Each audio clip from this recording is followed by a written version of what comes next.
Ako nga pala si Port, isang OFW dito sa Dubai. Tamad ako, pero may pangarap. Kaya tara, samahan niyo ako sa video na to. Ngayong araw na to, magluluto kami ng Mickey na may gulay. Bilis kong hiniwa yung Capsicum Red, kung tawagin dito sa Dubai.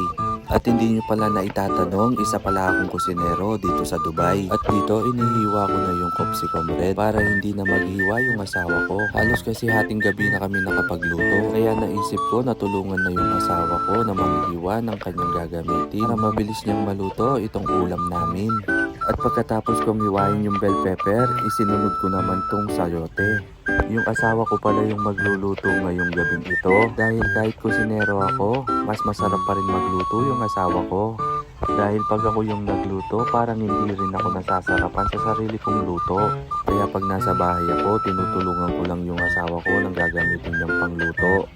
At dito naman, sinunod ko na yung string beans. At tinanong ko yung asawa ko kung ilang hiwa yung string beans. At sabi niya sa akin, gawin ko lang daw 3 hiwa yung isang string beans. Kasi yung asawa ko, pag nagluluto siya, gusto niya lahat naka-pattern. Ultimo dapat yung paghiwa ng gulay, dapat presentable tignan. Ayaw niya kasi yung basta-bastang hiwa lang. Tama naman kasi siya, mas masarap kainin pag presentable yung pagkain. Kaya kung ano yung sinasabi niya, sinusunod ko lang siya. Tapos sinunod ko naman itong carrots. Mas masarap kasi yung Mickey pag may carrots. Kaya dali-dali ko namang hiniwa sa gusto niyang hiwa. At sabi pa nga, mali daw yung aking paghiwa. Masyado daw maliit yung hiwa ko.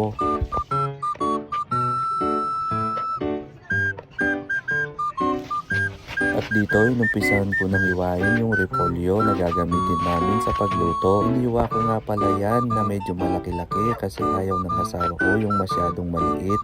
Dahil daw pag masyadong maliit yung hiwa, mabilis malusaw yung repolyo. Kaya naman sumusunod lang ako sa gusto niyang hiwa.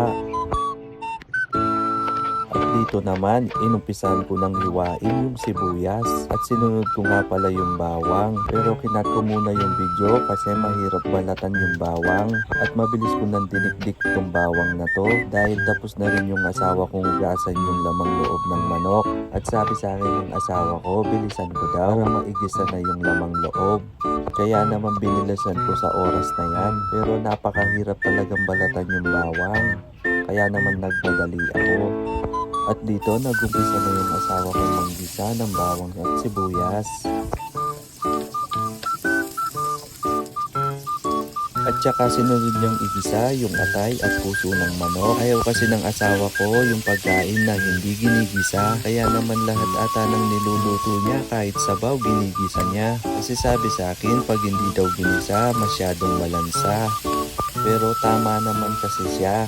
At dito naman, nilagyan niya ng crab balls dahil favorite namin dalawa ito. At sa oras na ito, tinutok ko yung camera sa mukha ko para naman makita nyo kung sino yung nasa likod ng video. Dito, inuumpisahan niya nang lagyan ng chili powder. At saka niya sinunod yung sayote, carrot at beans. Kasi ayaw ko rin kasi yung overcook, kaya sabi ko sa kanya, half cook lang yung gusto ko. Nilagyan nga pala niya ng konting oyster sauce tsaka tubig. Kasi mas masarap yung Mickey pag medyo masabaw-sabaw. At saka niya tinakpan ng 15 minutes. At dito, hindi na ako nakapaghintay, tinikman ko na agad. Hinuli nga pala niya yung bell pepper. Kasi ayaw ng asawa ko yung nalulusaw na bell pepper. At saka naman niya sinunod yung repolyo. Huli niyang nilagay yung repolyo kasi ayaw ng asawa ko yung masyadong lusaw na repolyo. Mas masarap kasi sa Mickey yung malutong yung mga gulay. Kaya naman dito mabilis niyang hiniwa-hiwa yung Mickey. Kasi sabi ko sa kanya, gutom na ako at oras na rin sa oras na to. Ito nga pala yung final look ng luto ng asawa ko. At kung umabot ka sa video na to, pwede ba akong mangingi ng like and share mo? Malaking bagay na sa aming content creator ang isang like mo. Kaya naman pakiusap ko sa'yo, huwag mo nang ipagkait ang suporta mo. Kasi hindi madali yung pagiging content creator na kagaya namin. Kasi yung isang simpleng like and share mo, malaking tulong na sa amin. Kita-kits sa susunod na video!